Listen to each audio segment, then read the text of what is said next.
You're listening to the International Moving Podcast, your guide to moving to another country, brought to you by SDC International Shipping, LA's finest.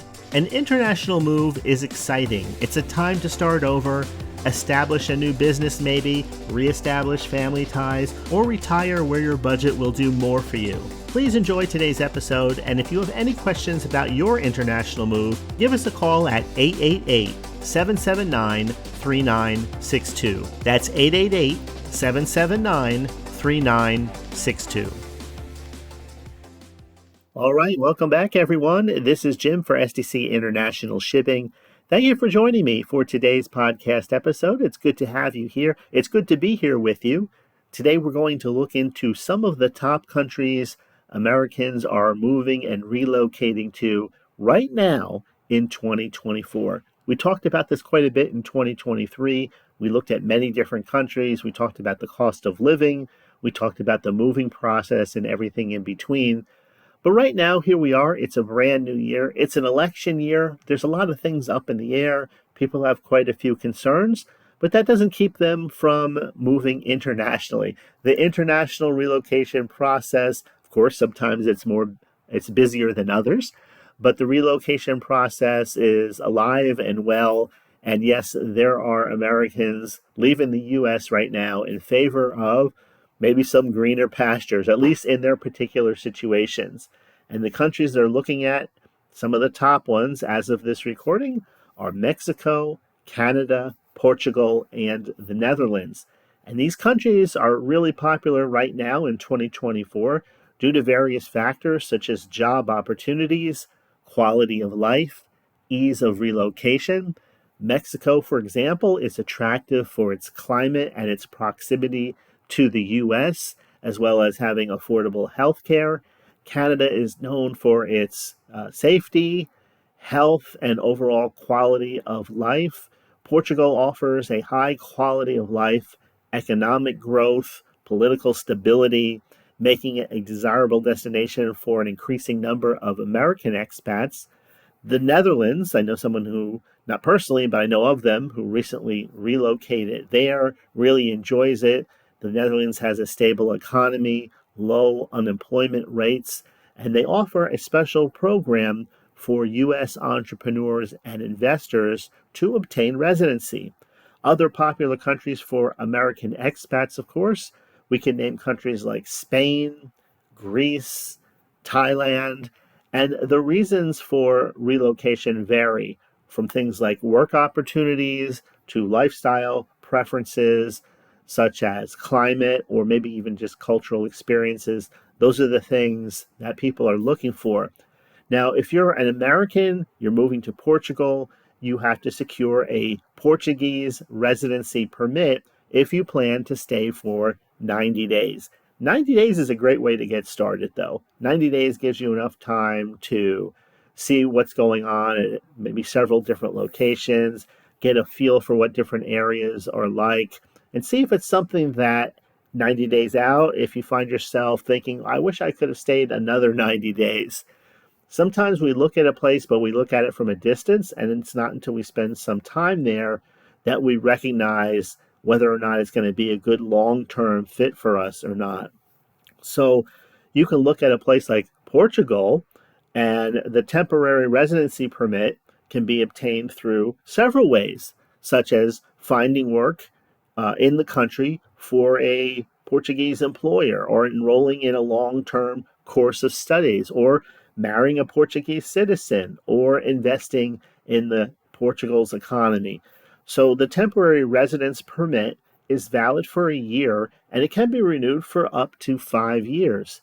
Then after 5 consecutive years of temporary residence, it's possible to apply for a permanent residence permit in Portugal.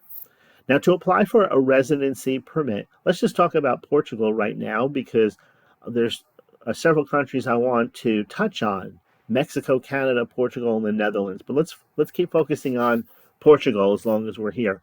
So if you want to apply for a residency permit, you have to submit a visa application form to a Portuguese embassy or a Portuguese consulate here in the United States. and the following documents are required. You need 2 passport photographs. You need valid passport and copies of your previous visas. You need a copy of your return ticket reservation, depending on your nationality. You need travel insurance with Schengen area coverage. I don't know if we're going to have enough time to get into that in too much detail, but you also need the flight dates and times, your accommodation plans for the duration of your stay, proof of sufficient funds for the duration of your stay. They don't want somebody who's going to spend their last dime getting there and then thinking they're going to be supported the by Portugal. There's people that come over here to the United States and they cross the border illegally. It's a big thing right now, and they don't have the sufficient funds to take care of themselves here. They are literally in survival mode. I know it's a controversial topic, but you're really gambling with your life if you're going to try and go to another country, the US or anywhere else, with the hopes that when you get there, that you're at the mercy of the charity of that country. So that's one of the reasons why when we're talking about relocating to another country, we're talking about doing it legally and all of the things which these countries require. And you can understand why they require these things, because your society, the infrastructure can only handle so many people. And as far as poverty goes, every country has a level of poverty in it, some more than others. And so a portion of the resources of that country, of course, is going to be dedicated to helping their own. Okay, let's go on a little bit further. So you need a proof of civil status, proof of economic status, and you may need to show extra documentation. For example, students may need to show proof of enrollment in a Portuguese college or institution. And there's various Portugal visa options available depending on your circumstances and whatever it is that you happen to be looking for. So there's a Portugal Gold visa. There is a D7 visa, also known as a passive income visa. There's also a D8 visa, also known as the Portugal Digital Nomad visa. And the digital nomad visas are very popular because there's quite a few young people that are spending several months in one country, several months in the next. And while they're working online, they're experiencing traveling throughout the world. It's a different type of lifestyle, and it especially suits those who are younger, but I'm sure there's people who are 50 plus maybe living this kind of lifestyle also, just looking to do the things they weren't able to do maybe when they were a little bit younger. But if you have money, the Golden Visa and the D7 visa are the most suitable visas, especially if you're considered fall into that category of wealthy. So the D7 visa for people with a stable passive income would be especially suitable if you're American and you're looking to retire in Portugal. So again, that's the D7 visa, and it requires proof of sufficient funds. So, for example, if you're getting a Social Security check and maybe several other monthly checks that you get, you just have to show proof that those checks are going to be deposited in a bank in your name every single month. So that's looking at Portugal. Portugal's a beautiful country. I have friends who are Portuguese. I grew up with people from close around in my neighborhood who were from Portugal. Beautiful country, and Portugal, like Spain, has seen an incredible influx of expats, not just from the United States, but from all over the world. And so, yeah, there's such a thing as the Portuguese and Spanish people, not really, and even the Mexican people, for that matter, a little bit concerned about the number of people who are moving into their country, specifically because the more people that move there, then the more burden it puts on the infrastructure of those countries. And so that just goes with anywhere else. We can be talking about when people move from a popular state to a less popular state because it has a lower cost of living and cheaper overhead, all of those things. But if enough people move there, then all of those things can disappear quickly. Now, let's talk about job opportunities for an American that may decide that they want to relocate to Canada. So, right now, Canada has a shortage of workers across various industries and professions. Some of the most in demand occupations in Canada include accountants, teachers, scientists, doctors, lawyers, economists, and engineers. Now, additionally, the healthcare sector in Canada is actively seeking professionals due to the aging population. Such as we're talking about roles such as um, cardiology technologists and technicians, respiratory therapists, audiologists, those people that work with people who are hard of hearing, medical laboratory technicians, and other sectors with job opportunities for expats including Americans, would include areas in technology, business analysis, accountants, which I already mentioned, business consultants. And then in the manufacturing sector, we have things like truck drivers, welders. So to secure employment in Canada, if you're from America, you need to familiarize yourself with the Canadian job market. You can do this online. You can do this by talking to people. Of course, Canada is just our neighbor right to the north. There's plenty of Canadians in the United States throughout the year. Some of them are visiting here on family. They're visiting on vacation. Some of them stay here several months out of the year. And I've met quite a few people from Canada. Of course, I'm sure if you're here in the U.S., especially if you're in a place like California or Florida, New York, you probably met quite a few Canadians already, Northeast. But um, the Canadian lifestyle is a little different. I would say it's more laid back. A lot of the Canadians, of course, wherever you grow up, you become used to that, and especially younger people today. Even in my time, we were always looking for change. Wherever we grew up, we wanted to get away from that place. We wanted to see other places have different kinds of experiences. And we're seeing that happening on a global scale today where people want to leave countries and experience life in another country.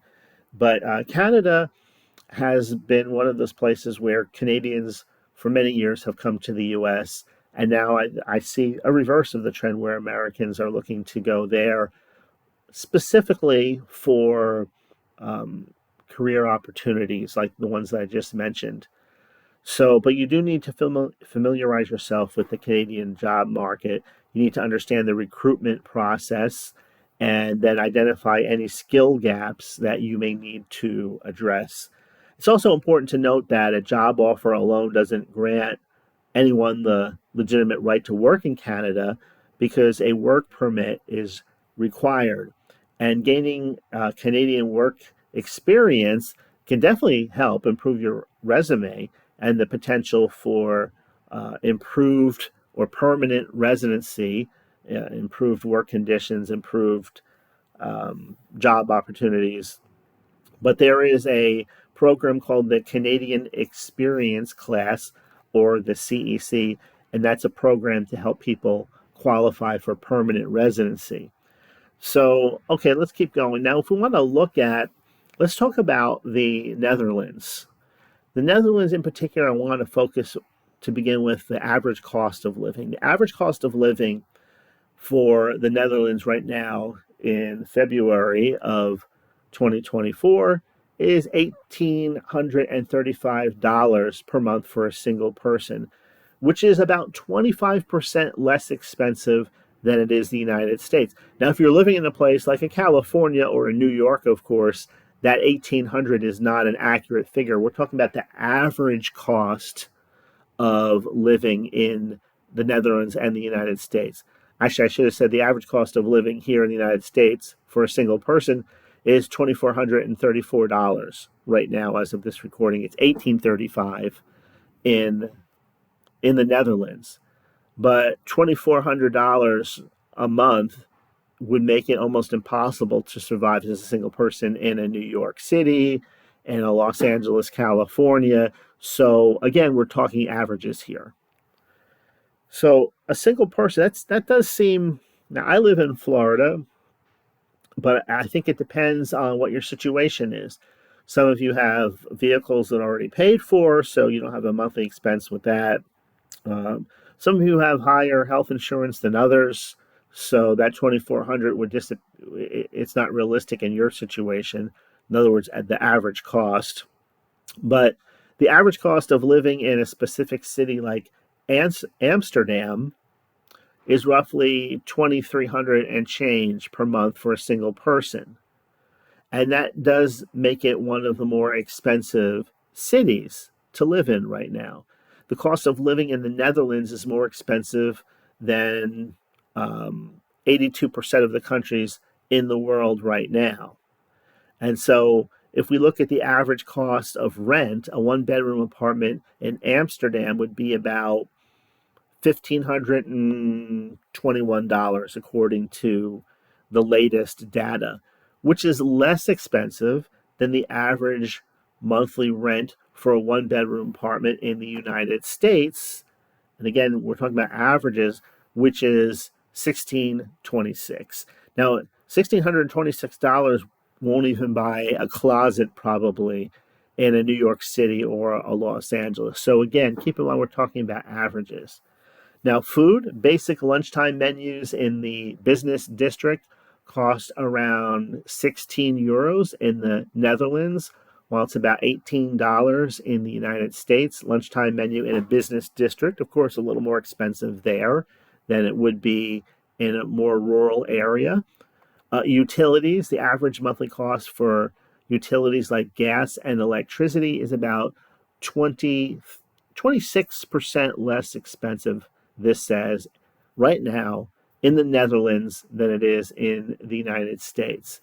So these figures, of course, they're going to vary based on the city, based on your personal lifestyle, but they provide a general overview of the cost of living in the Netherlands compared with the United States. And Americans are relocating to the Netherlands, of course, for various reasons. One of the top ones happens to be employment opportunities, followed by high quality of life and the country's international atmosphere. The most popular destination for Americans in the Netherlands is Amsterdam.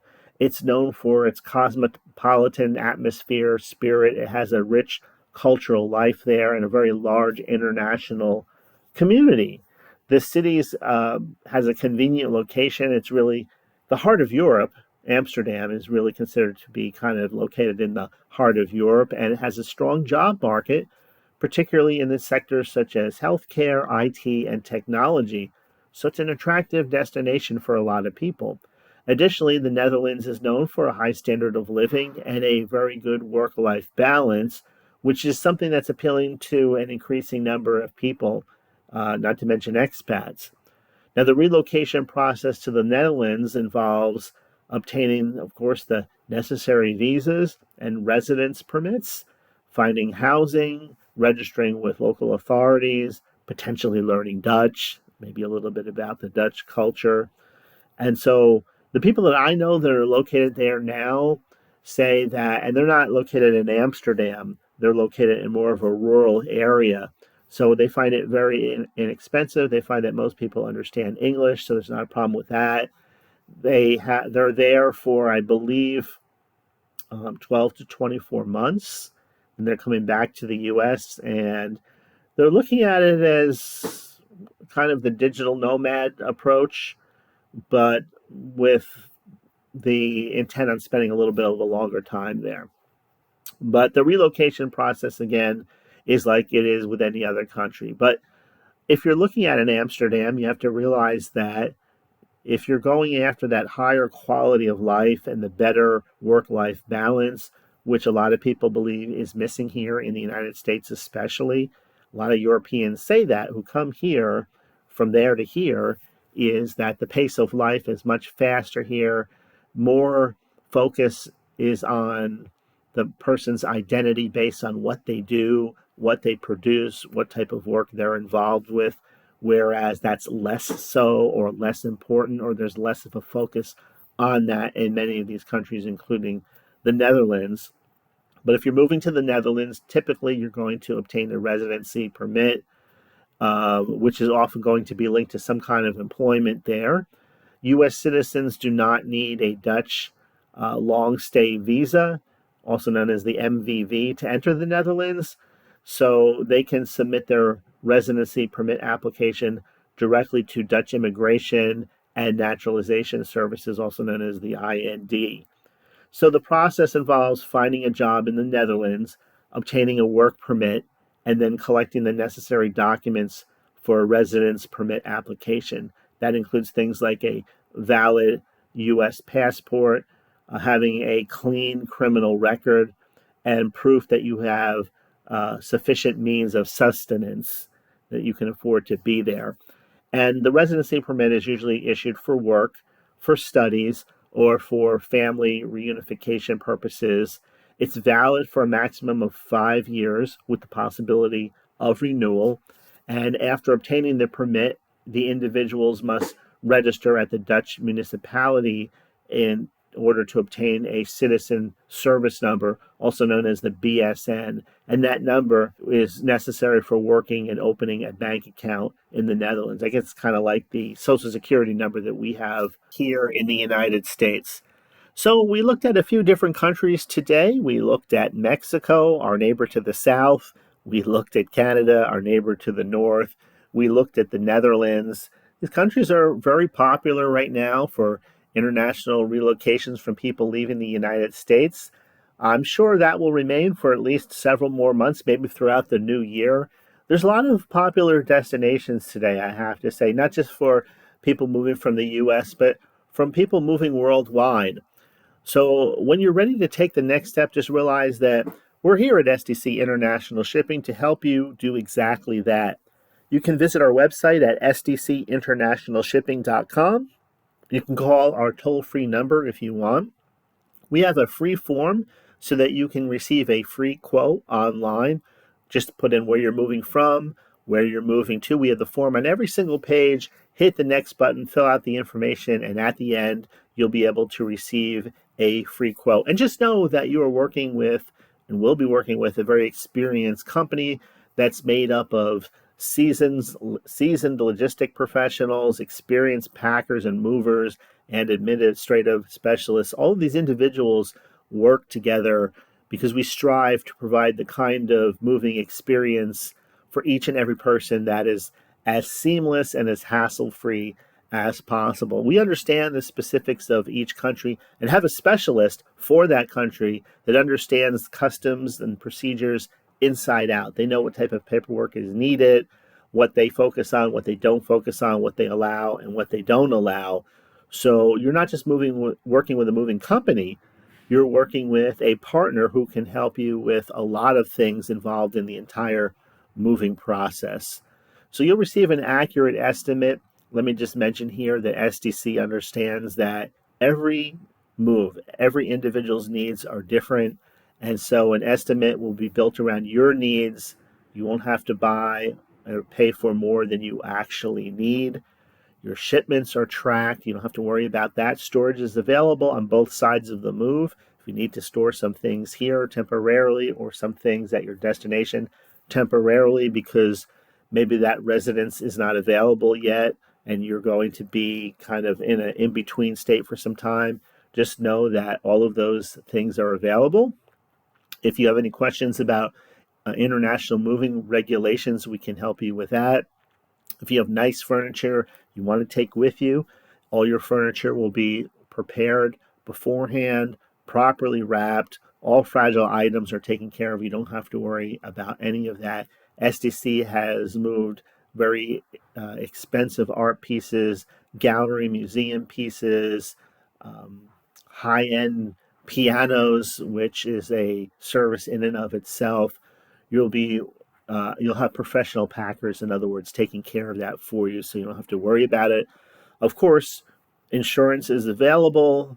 Maybe some of your items are going by sea, some are coming by air, maybe some will even be going across land by truck, but there are insurances available for whatever you need.